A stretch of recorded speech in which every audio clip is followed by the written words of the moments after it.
আহতের পরিমাণ অনেক বেশি। তারা বিভিন্ন হাসপাতালে ভর্তি রয়েছেন এবং প্রধান উপদেষ্টার পদে তিনি শপথ গ্রহণের পরেই যে প্রথম তিনি দিতে গেছেন সেই আন্দোলনে যারা আহত হয়েছেন তাদেরকে, এবং সেটি আমরা এখন দেখতে পাচ্ছি স্ক্রিনে। আমরা যদি বলি ডক্টর মোহাম্মদ ইউনূস এর আগে 1996 সালে তত্ত্বাবধায়ক সরকারের উপদেষ্টার দায়িত্ব পালন করেছে। আমরা জানি 2006 সালে তিনি নোবেল পুরস্কার বিজয়ী হন এবং এবং সেখানে আমরা এখন এই মুহূর্তে দেখতে পাচ্ছি তিনি যারা আহত হয়েছিল সেই সময় আমরা রিসিভ করছিলাম, সেখানে তিনি তাদেরকে দেখছেন, কথা বলছেন এবং তাদের চিকিৎসা সুচিকিৎসা হয় সেটা নিশ্চয়ই তিনি নিশ্চিত করতেই সেখানে গিয়েছেন। এটা এই কর্মসূচি ছিল এবং শপথ গ্রহণের পরেই তিনি কর্মসূচি তিনি এই এখানে দেখতে গেছেন যারা আন্দোলনে আহত হয়েছে এবং বহু মানুষ সেখানে আহত হয়েছে এবং যারা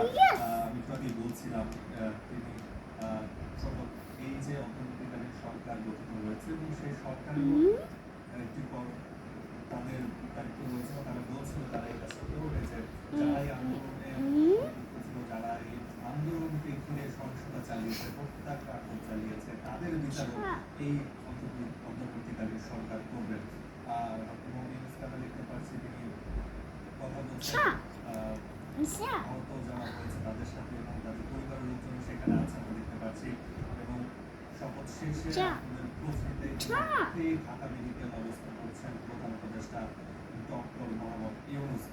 তিনি বর্তমানে অন্তর্বর্তীকালীন সরকারের উপদেষ্টার দায়িত্ব নিয়েছেন এবং ডক্টর ইউনূসের সাথে আরো 16 জন রয়েছেন উপদেষ্টা হিসেবে এবং ইতিহাসে প্রথমবারের মতো 2 জন শিক্ষার্থী তারা এই অন্তর্বর্তীকালীন সরকারের উপদেষ্টা হিসেবে দায়িত্ব পালন করবেন। এছাড়া পার্টির সদস্যদের মধ্যে শিক্ষক রয়েছেন, মানবাধিকার কর্মী রয়েছেন, বিভিন্ন পর্যায়ের মানুষজন রয়েছেন। তারা 16 জনের যে সদস্য এবং ডক্টর মোহাম্মদ ইউনূস উপদেষ্টার দায়িত্ব পালন করবেন।